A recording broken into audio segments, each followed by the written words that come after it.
Hari ini bertepatan dengan tanggal 28 Oktober. Sangat terkenal, bangsa kita tercinta Indonesia memperingatinya sebagai Hari Sumpah Pemuda. Hari di mana dijadikan sebagai tonggak kebangkitan para pemuda, kaum muda yang terlahir dari rahim bumi pertiwi kita ini. Hadirin, bagaimana sebenarnya Islam mengajarkan tentang masa-masa muda, sehingga mayoritas muslim di negeri kita ini kemudian mampu menggerakkan para pemudanya hingga bangkit, dan kita kenal dengan Hari Sumpah Pemuda tersebut. Kalau kita kaji dalam sejarah dan kita temukan banyak ayat dalam Al-Quran serta keutamaan yang baginda Nabi Muhammad SAW sebutkan dalam hadis-hadis beliau, maka kita akan temukan banyak pelajaran. Bukan sekedar bagi kita para orang tua, generasi yang mungkin sudah tidak dikatakan muda lagi, tetapi yang luar biasa sebenarnya kalau pelajaran dalam Al-Quran ini betul-betul dibaca dan dipelajari, dihikmai, dimaknai, serta dijadikan tonggak motivasi dalam pribadi setiap remaja, setiap pemuda, maka akan terlahir pemuda-pemuda dahsyat yang akan meremanjakan sumpahnya yang sekian puluh tahun yang lalu pernah terjadi di negeri kita ini menjadi sumpah-sumpah berikutnya. Tentu bentuknya tidak akan sumpah-sumpah dalam tekstualis saja, tapi lebih dari itu adalah konsistensi, kemudian heroisme, keberanian dalam menerapkan perintah-perintah Allah dalam kehidupan sehari-hari, yang mana akan melahirkan sebuah kejayaan-kejayaan baru, raihan-raihan, capaian prestasi dalam kehidupan berbangsa bernegara ini. Hadirin azakumullah, luar biasa Al-Quranul Karim memberikan porsi yang dahsyat untuk anak muda, untuk para remaja, untuk para pemuda. Remaja, pemuda ini adalah usia yang terdapat atau diapit dengan usia-usia lemah, usia anak-anak dan usia lansia atau usia akhir-akhir hayat manusia. Masya Allah, di tengahnya ada usia muda namanya, di tengahnya ada masa remaja namanya, masa dan usia yang sangat dihargai di dalam Islam dan sangat dibimbing ajarannya di dalam Islam. Kalau kita perhatikan hadis Nabi Muhammad SAW, beliau pernah mengajarkan alimu rijalakum suratal maidah wa alimu nisaakum suratan nur. Bayangkan ada spesial surat yang wajib kita ajarkan sebagai seorang muslim kepada para pemuda, kepada para remaja laki-laki, dan ada spesial surat yang wajib pula diajarkan kepada para wanita, para remaja perempuan. Masya Allah. Hadirin, kita coba lihat Abul Anbiya, bapaknya para nabi, Ibrahim namanya. Nabiullah Ibrahim alaihissalam, masa mudanya seperti apa? Pelajaran yang sangat banyak kita bisa dapatkan.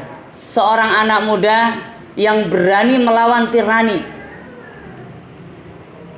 Ibrahim harus bermusuhan dengan Namrud, seorang raja, seorang presiden yang sungguh sangat zalim, dan ujung-ujungnya kedoliman serta ketakaburannya menggeser posisi Tuhan yang ada di saat itu.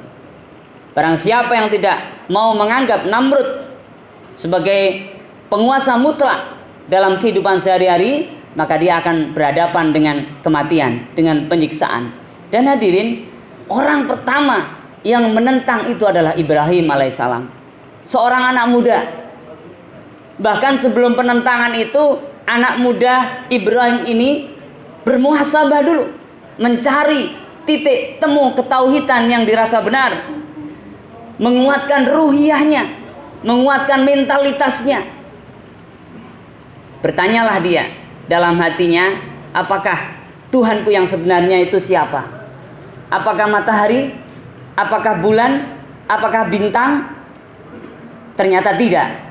Kemudian Ibrahim yang masih sangat muda ketika itu diberi wahyu oleh Allah, mendapatkan perintah untuk menjadi nabi dan rasul di usianya yang sangat muda.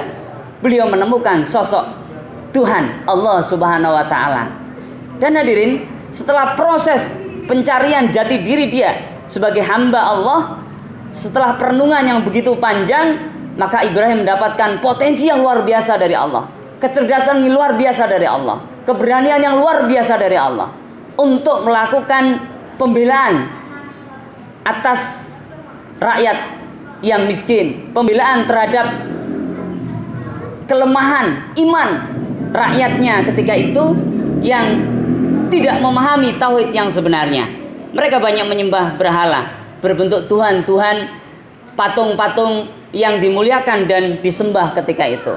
Kita lihat hadirin asadakumullah, kecerdasan seorang Ibrahim yang masih muda itu terlihat ketika patung-patung itu dirusaknya di malam hari, dan kemudian Ibrahim dicurigai dan tersangka menjadi perusak. Ibrahim mengalungkan kapaknya di patung yang paling besar. Dalam persidangan dia mengatakan, bukan saya yang membunuh atau menghancurkan Tuhan-Tuhan kalian, berhala-berhala itu, tetapi tuh lihat, patung yang paling besar itulah, berhala yang paling besar itulah yang menghancurkan mereka, berhala-berhala yang kecil, karena ada kapak di sana. Masya Allah, saat itulah kita bisa lihat hadirin, kecerdasan yang luar biasa. Akhirnya orang berpikir, masa iya ya patung bisa membunuh patung yang lain? Dan ini tidak mungkin terjadi. Sebuah kecerdasan yang Allah titipkan kepada para pemuda yang mengawali hidupnya dengan ketauhidan, yang mendekatkan dirinya, ruhiyahnya kepada Allah Subhanahu wa taala. Hadirin, kita lihat berikutnya. Ketika Ibrahim sudah mulai face to face, berhadapan dengan Namrud sang penguasa, tidak ada yang lebih berkuasa selain Namrud ketika itu di antara para manusia yang ada. Semua penentangnya akan didolimi, bahkan dibunuh, dihilangkan nyawanya. Begitu juga Ibrahim alaihissalam. Dia harus mengalami sebuah tindakan yang mengerikan, dilempar di perapian yang begitu besar. Keberanian seorang anak muda hadirin azzakumullah, tidak bergeming, tidak takut sedikit pun, karena ada nilai ruhiyah yang mengalir dalam jiwanya, ketauhidan yang begitu hakul yakin yang diyakininya. Maka pemuda Ibrahim pun diselamatkan oleh Allah. Api yang begitu panas membakarnya menjadi dingin biidnillah dengan izin Allah Subhanahu wa taala. Hadirin asadakumullah, inilah profil dari Abul Anbiya, seorang anak muda yang dahsyat. Ketika masih muda prestasinya bejibun, begitu banyak. Dan kita lihat mengawali kehidupan masa mudanya dengan tauhid kepada Allah, dengan pendekatan kepada Allah, dengan spiritual yang luar biasa dahsyat, sehingga aliran listrik ketauhidan itu menggerakkan jiwanya, keberaniannya, kecerdasannya terlihat dalam kehidupan sehari-hari untuk mengalahkan seorang tiran yang namanya Namrud. Masya Allah, hadirin asadakumullah. Dan kita lihat ketika Ibrahim alaihissalam sudah menjadi seorang ayah, tentu usianya sudah tidak muda lagi, tapi Ibrahim mengalirkan semangat masa mudanya itu, prestasi-prestasi gemilangnya itu pada anak-anaknya. Kita bisa kenang ada namanya Ismail, seorang anak dari Ibrahim alaihissalam, yang masih muda, bahkan masih tergolong remaja, bahkan mungkin masih disebut anak-anak, kurang lebih 10 tahun usianya, tapi tauhidnya luar biasa dahsyat. Aliran ketauhidan ruh, keyakinan kepada Allah itu begitu kental hadirin asadakumullah, sampai menyediakan dirinya, merelakan dirinya untuk dikorbankan karena diyakini itu perintah Allah Subhanahu wa taala. Allah lebih dicintai dari masa hidupnya. Allah lebih dicintai dari keinginan nafsunya untuk mencapai kesenangan-kesenangan ala anak muda sekarang. Dan berikutnya Ismail pun terpilih menjadi nabi dan rasul oleh Allah Subhanahu wa taala. Anak muda yang hebat, dilahirkan dari orang tua yang begitu hebat juga, yang dahsyat, yang sama-sama memahami bahwa masa muda itu masa yang sangat berharga, Masa yang tidak akan terulang. Maka hadirin, siang ini kalau masih ada di antara kita yang hadir yang masih muda usianya, di bawah 40 tahun misalnya, itu masa yang tidak akan terulang kekuatannya, potensinya, kenangannya, semangatnya, aliran ruhiyahnya. Bahkan Rasulullah Muhammad SAW sampai mengatakan, satu di antara 7 golongan yang langsung mendapat perlindungan dari Allah Subhanahu wa taala kelak di hari kiamat adalah syabun nas'a fi ibadatillah. Anak muda yang taat dalam beribadah kepada Allah. Kalau lihat orang tua taat sudah lumrah, tapi anak muda yang taat ini adalah profil calon orang-orang dahsyat, orang-orang hebat, orang-orang bermanfaat, orang-orang yang akan dikenang dalam sejarah, orang-orang yang bisa menjadi motivator dalam diamnya sekalipun. Orang-orang yang akan menjadi uswah, suri tauladan bagi generasi-generasi setelahnya, bagi adik-adiknya, bagi orang-orang tua sekalipun. Masya Allah, masa muda, para pemuda, para remaja punya kesempatan ini hadirin. Asadakumullah.